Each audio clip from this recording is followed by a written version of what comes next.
7 मई 2025 रात 1:05 अंधेरे में राफेल जेट्स की गूंज, ब्रह्मोस मिसाइलें आसमान चीरती हुई। 23 मिनट में भारतीय वायुसेना ने पाकिस्तान और पीओके में 9 ठिकानों पर हमले किए। कोड नेम सिंदूर।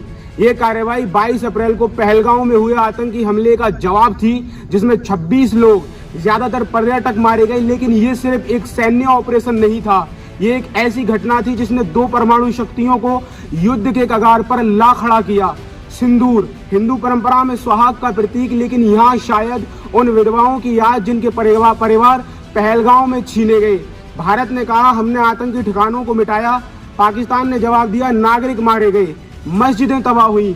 न्यूयॉर्क से बीजिंग, लंदन से इस्लामाबाद, हर अखबार हर चैनल इसकी बात कर रहा था। कुछ ने इसे आतंकवाद पर प्रहार बताया, कुछ ने इसे जोखिम भरा कदम। लेकिन सवाल उठता है, क्या हुआ था उन 23 मिनट में? क्या यह ऑपरेशन आतंक को खत्म करने का रास्ता था, या एक ऐसी चिंगारी जो दुनिया को आग में झोंक सकती थी? आइए तथ्यों की रोशनी में इस कहानी को समझें, बिना पक्ष लिए, बिना आलोचना के, सिर्फ सच्चाई के साथ। 22 अप्रैल 2025 जम्मू कश्मीर का पहलगांव, मिनी स्विट्जरलैंड कहलाने वाला ये पर्यटक स्थल उस दिन खून से लाल हो गया। द रेसिस्टेंस फ्रंट TRF, जिसे लश्कर तैयबा का हिस्सा माना जाता है, ने हमले की जिम्मेदारी ली, फिर इनकार किया। 25 पर्यटक और एक स्थानीय नागरिक मारे गए। भारत के विदेश सचिव विक्रम मिस्री ने दावा किया कि हमलावरों की पहचान हो चुकी है और इसके तार पाकिस्तान से जुड़े हैं। पाकिस्तान ने इन आरोपों को खारिज किया, कहा हमारा इससे कोई लेना देना नहीं। उसने एक निष्पक्ष तीसरे पक्ष की जांच का प्रस्ताव दिया, जिसे भारत ने अनदेखा कर दिया। हमले ने भारत में गुस्सा भड़काया। जम्मू कश्मीर में पर्यटन 2024 में रिकॉर्ड 2.25 करोड़ पर्यटकों तक पहुंचा था। इस हमले को विकास को पटरी से उतारने की साजिश माना गया। लेकिन सवाल उठता है, क्या पहलगांव हमला एक अलग घटना थी, या भारत पाकिस्तान के बीच बढ़ते तनाव की कड़ी? 2020 से 2024 तक LOC पर सीज फायर उल्लंघन 300% बढ़े। क्या भारत का जवाब अपरिहार्य था, या इसे टाला जा सकता था? ये कहानी सिर्फ पहलगाम से शुरू नहीं होती, ये दशकों पुराने तनाव की गूंज है। 7 मई की रात 1 बजे से 1:30 बजे के बीच भारतीय वायुसेना ने राफेल, MiG-29 के और ड्रोन के साथ ऑपरेशन शुरू किया। निशाने थे पीओके में मुजफ्फराबाद, कोटली और सवाई नाला कैंप। पाकिस्तान में मुरीद के मरकज तैयबा, भावलपुर मस्जिद सुभान अल्लाह और सियालकोट। भारत ने दावा किया 100 से ज्यादा आतंकी मारे गए, जिनमें लश्कर और जैश के सरगना शामिल। ड्रोन फुटेज में मलबा दिखाया गया जो राष्ट्रीय मीडिया में प्रसारित हुआ। पाकिस्तान का जवाब अलग था। उसने कहा 31 नागरिक मारे गए, जिनमें एक 3 साल की बच्ची, 2 मस्जिदें और नीलम झेलम जल परियोजना क्षतिग्रस्त। उसने दावा किया कि 5 भारतीय जेट्स और 1 ड्रोन मार गिराए, लेकिन भारत ने इसे खारिज किया, कहा कोई नुकसान नहीं हुआ। मैक्सार सैटेलाइट इमेज ने तबाही की पुष्टि की, लेकिन नागरिक हताहतों का कोई स्पष्ट सबूत नहीं मिला। तथ्य, भारत ने ब्रह्मोस मिसाइलें और S-400 मिसाइल तंत्र का उपयोग किया। पाकिस्तान के चीनी PL-15 रडार सिस्टम को जाम किया गया। लेकिन सवाल बाकी हैं, क्या भारत की खुफिया जानकारी सटीक थी? क्या नागरिक क्षेत्र प्रभावित हुए? और सबसे बड़ा सवाल, क्या ये हमले आतंकी ठिकानों तक सीमित थे, या सैन्य लक्ष्यों को भी निशाना बनाया गया? सिंदूर कोई अकेली घटना नहीं थी। 1947 से भारत पाकिस्तान के बीच 4 युद्ध और अनगिनत झड़पें हुई। सन 2016 में उरी हमले, 19 सैनिक शहीद के बाद भारत ने पीओके में सर्जिकल स्ट्राइक की।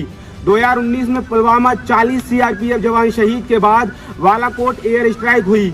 सिंदूर इनसे बड़ा था। पहली बार 1971 के बाद पाकिस्तान के पंजाब और अन्य मुख्य क्षेत्र निशाने पर आए। पाकिस्तान ने भारत सीमा पार आतंकवाद का आरोप लगाया, जबकि भारत ने ISI को आतंकियों का समर्थक बताया। 1960 की सिंधु जल संधि भी तनाव का हिस्सा बनी। जब भारत ने इसे निलंबित करने की बात कही, दोनों देशों के बीच विश्वास की कमी ने तनाव को और गहराया। सवाल उठता है, क्या सिंदूर तनाव का चरम था, या एक नई शुरुआत? क्या ये सिर्फ पहलगांव का जवाब था, या दशकों पुरानी दुश्मनी का नया अध्याय? भारत ने कहा कि सिंदूर आतंकवाद के खिलाफ सटीक, संयमित और आनुपातिक कार्रवाई थी। विदेश सचिव विक्रम मिस्री ने दावा किया हमले में 100 से ज्यादा आतंकी मारे गए। आतंकी ढांचे को भारी नुकसान हुआ। रक्षा मंत्री राजनाथ सिंह ने 70 देशों के राजनयिकों को ब्रीफिंग दी, जिसमें ड्रोन फुटेज और मलबे की तस्वीरें दिखाई गईं। भारत ने यह भी कहा कि पाकिस्तान आतंकियों को पनाह देता है। पीएम मोदी ने 12 मई को कहा, मुरीद के और बहावलपुर आतंकी यूनिवर्सिटी थे जिन्हें हमने ध्वस्त किया।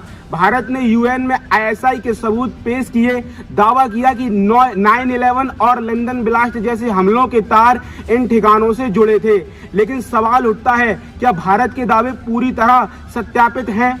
100 आतंकियों की मौत का कोई स्वतंत्र सत्यापन नहीं हुआ।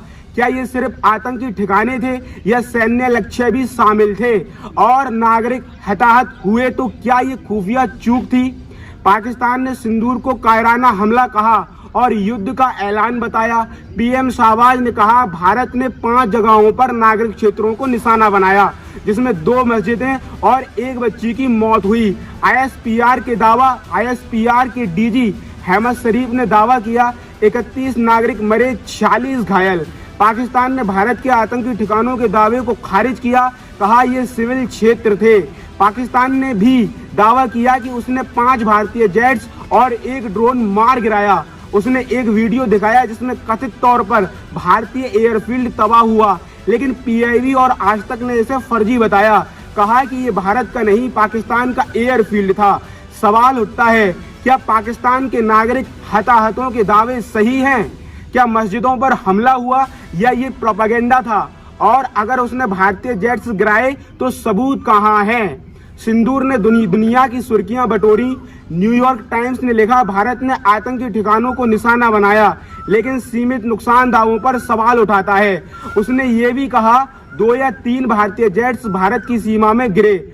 वॉशिंगटन पोस्ट ने भारत की सटीकता की तारीफ की, लेकिन पूछा क्या मस्जिदों पर हमला हुआ?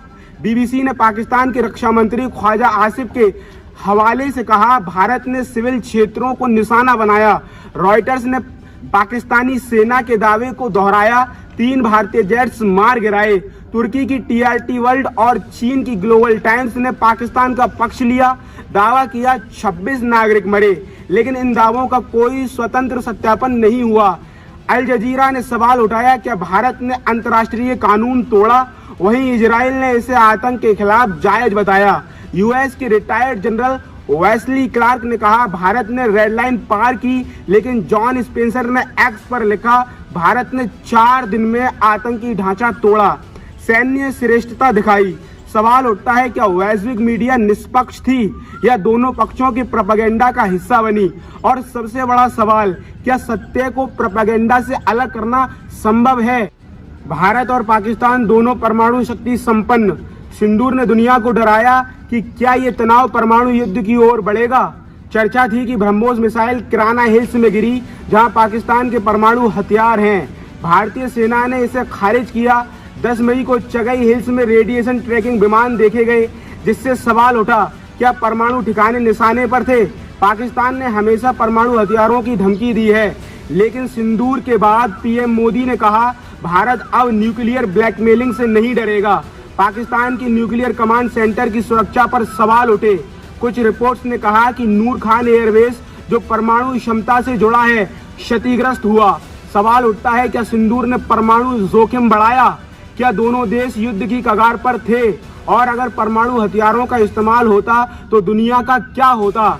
ये सवाल सिर्फ भारत पाकिस्तान तक सीमित नहीं, ये वैश्विक शांति का सवाल है। 8 मई को पाकिस्तान ने जम्मू, पठानकोट और उधमपुर पर ड्रोन और मिसाइल हमले किए। भारत ने S-400 और आकाश तंत्रों से ज्यादातर को नाकाम किया, लेकिन गोलीबारी में बीएसएफ जवान दीपक चिंगम और अग्निवीर मुरली नायक शहीद हुए। भारत ने जवाब में 4 पाकिस्तानी वायु रक्षा स्थलों को नष्ट किया। 10 मई को यूएस की मध्यस्थता से सीज फायर हुआ, लेकिन पाकिस्तान ने उसी रात को श्रीनगर और जम्मू में ड्रोन भेजे, जिन्हें भारत ने मार गिराया। सवाल उठता है, क्या सीज फायर स्थायी था या सिर्फ तनाव को ठंडा करने की कोशिश? क्या दोनों देशों ने सबक लिया या ये सिर्फ एक विराम है? भारत में सिंदूर ने भावनाएं भड़काई। भोपाल में तिरंगा यात्रा निकली, जिसमें सीएम मोहन यादव ने कहा, हमारी सेना ने पाकिस्तान को धूल चटाई, लेकिन कांग्रेस ने सवाल उठाए, क्या यूएस मध्यस्थता स्वीकारी गई? सीपीआईएम ने कहा संसद में चर्चा होनी चाहिए। सोशल मीडिया पर हैशटैग ऑपरेशन सिंदूर ट्रेंड किया। सी वोटर सर्वे में 78% भारतीयों ने ऑपरेशन को सही ठहराया, लेकिन कुछ ने पूछा क्या ये घरेलू राजनीति के लिए था। सवाल उठता है क्या सिंदूर ने भारत को एकजुट किया या सवालों को और गहराया। आईडीएसए ने कहा सिंदूर ने भारत की ड्रोन और मिसाइल क्षमता दिखाई। ओआरएफ ने इसे नया भारत बताया, लेकिन चेताया परमाणु जोखिम बाकी है। कार्नेगी इंडिया ने पारदर्शिता पर सवाल उठाया। 100 आतंकियों की मौत का सबूत कहां। जॉन स्पेंसर ने एक्स पर लिखा भारत ने आतंकी ढांचा तोड़ा, लेकिन वॉल्टर लेडविग ने कहा सीज फायर दिखाता है कि भारत ने सीमाएं स्वीकारी। सवाल उठता है क्या सिंदूर ने आतंकवाद को कमजोर किया या तनाव को जटिल बनाया। 10 मई को सीज फायर हुआ, लेकिन सिंदूर की गूंज बाकी है। भारत कहता है हमने आतंक को कुचला, पाकिस्तान कहता है नागरिक मारे गए। दुनिया ने भारत की ताकत देखी, लेकिन परमाणु जोखिम से डर भी लगा। क्या सिंदूर आतंकवाद का अंत था या एक नई शुरुआत। क्या ये दोनों देशों को शांति की ओर ले जाएगा या और गहरे तनाव की ओर। तथ्य हमें रास्ता दिखाते हैं, लेकिन सवाल हमें सोचने पर मजबूर करते हैं। क्या भारत और पाकिस्तान विश्वास की कमी को पार कर सकते हैं। क्या दुनिया दो परमाणु शक्तियों के बीच शांति सुनिश्चित कर सकती है। सिंदूर एक रात की कहानी नहीं, ये एक सबक है जो हमें तर्क, संयम और सच्चाई की ताकत सिखाता है। नमस्कार।